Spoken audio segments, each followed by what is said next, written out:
Hi, we're live here at the park bench by the blender. We got Sadie here. We're going to ask her some questions about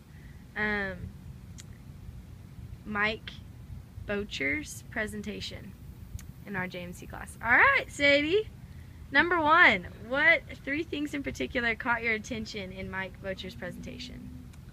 The fact that he actually went into a war zone without anything but a camera to defend himself with. So he had a lot of heart to go. It took courage.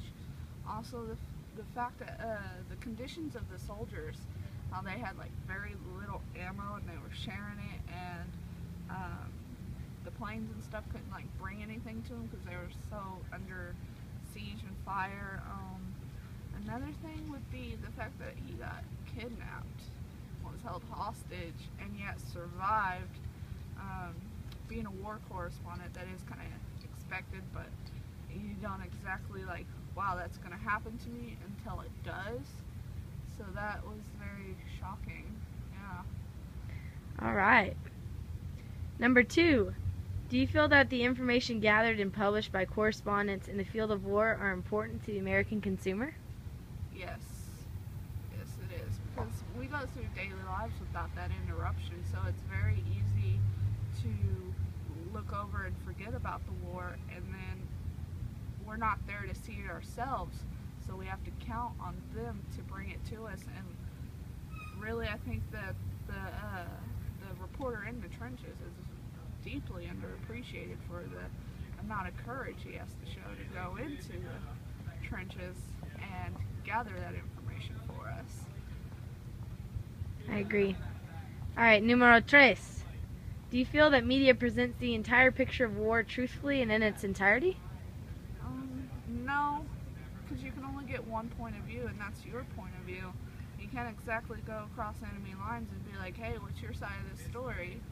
So it's not like an author with a novel. You can't just know everything everybody's thinking and both sides of the story. You're in a real life situation. You have to use the tools you were given to try to give as much as you can and do as much as you can.